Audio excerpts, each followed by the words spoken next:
Your boss is not your friend. And in fact, your workplace is a place of business. Purely business. That's it. You're trading your skills.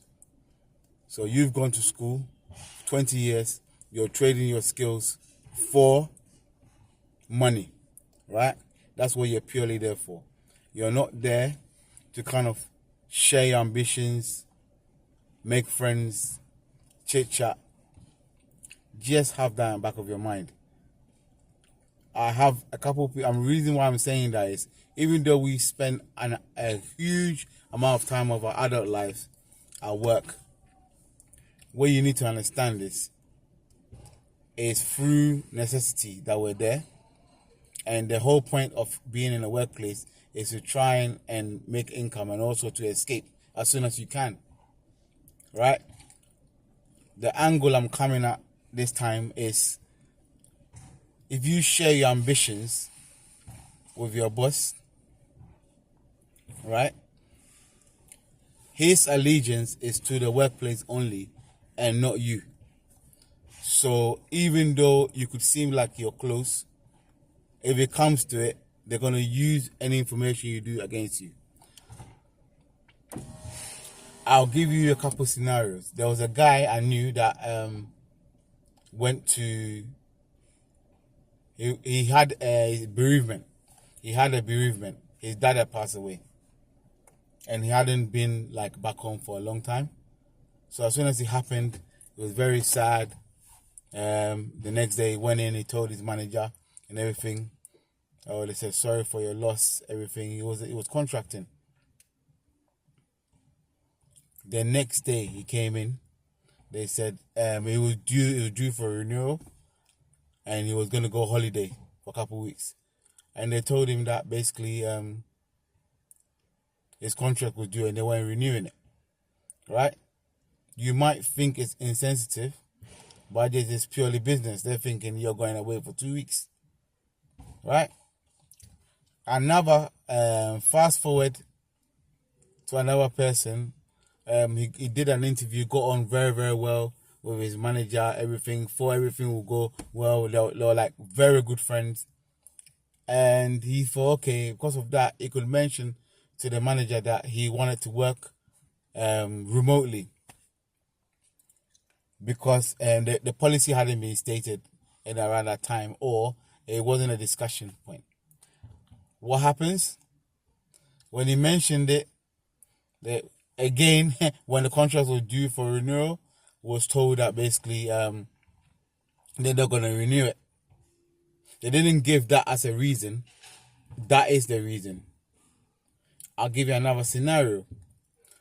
A friend, through work, I found out that, so basically everyone is entitled to about 18 weeks unpaid leave if you got children, right? So each child has 18 weeks off.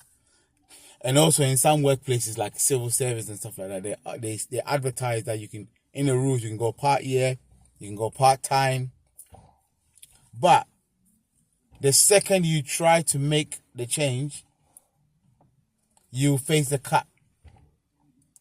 So what happened is, through discussions, he said to the boss, oh, you know what? The boss says, what are your ambitions and everything? He said, look, I've been working for a while. My ambition is to try and do my own thing by going part year. I think you can speculate, you can specify which part years you want to do. And then out of that, what will happen is, so you work part of the year. So for people that don't know part year, you can kind of choose some months to work. So you can choose, for example, when your children are off. So you can say you only work term time. It's called part. So if you work term time, for example, when the children are at school, you're working. When they're off, you're off. And I think normally they're off about every 6 weeks. They get like a week off until the summer, and then they have like 6 weeks off. And it says that in a policy clearly, like, you know, anyone can apply for it, just like any unpaid leave, or just like what's the other one before? And the one you can take up to 5 years. It's escaped my mind recently. You can take up to 5 years. You have to be granted and everything. Like you can take study leave and everything. All these policies are there, but once you mention it that you want to do this thing, what will happen is whenever there's any kind of restructure, anything, you wouldn't fit because they've hired you to sit there and do your work, right? And be miserable. And then all of a sudden you've expressed ambition. Now, what I'm saying is, if you mention in passing with your boss, or it's probably better to let HR know, so that any application you work with HR. But if you make it with your boss, and there's any restructure, say they got person A and person B. Person A is gonna come in all the time, and they can work within the framework of the office or the team. They're guaranteed, they know he's gonna be there. And even though they're trying to be flexible, even for most of the people know anyway, if you go to work and you want to leave, say you go in earlier and you leave earlier, you could tell that there's a bit of snide comments from work and stuff like that from your colleagues. Even though you might have gone there at 7 o'clock and left at 3 or 4, you've covered your hours, and they've turned up at 10 o'clock. And when you leave, there's still like a bad connotation for being part-time and stuff like that. So I say that if you're going to do all these things, or you're looking to kind of break away or have a different kind of life or have your own thing, keep it to yourself. Keep it to yourself. And if you're going to go HR. Go through the rules, read it, know where you stand, and go through HR. But if you share it with your colleagues, I know someone that was doing a part-time DJing, shared it in the side that they were doing it on the weekend and stuff like that. And they were pulled up on it. They were pulled up on it after, because even though it's allowed and everything, you know, not everyone's gonna be like, you know, I think you're even allowed to earn about £1,000 tax free or something like that, HMRC. But it's not even for tax purposes. It's the fact that obviously every workplace you do, the things you do outside, you have to make sure that it doesn't affect your work as well, you know. But discussing it with his colleagues, he had now gone and discussed it with the manager, and they knew about it and they pulled them up on it. So what I'm saying is, if you live abroad and you want to you've got ambitions to kind of break free, or ambitions to go back home often, this colleague of mine, when he expressed to go part-time, he said, oh yeah, I want to be going back home. He said he wants to be going back home more often, and also he wants to look after the parent and everything. They kept quiet. The next restructure, they were the only person that was being made redundant. I think there's probably 2.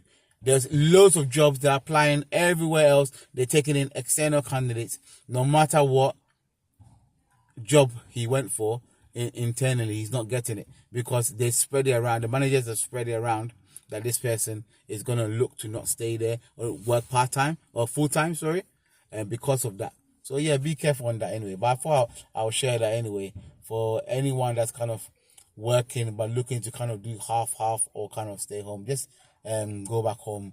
Just be smart about how you do it, and do not share your ambitions at work. If you're going to share your ambitions, share it with your friends if you need to. There's someone of equal mind, or someone that's looking to kind of do something like that. But there's no need, because it will come back to you. They're going to use it to judge you. Believe me, trust me. All right, bye.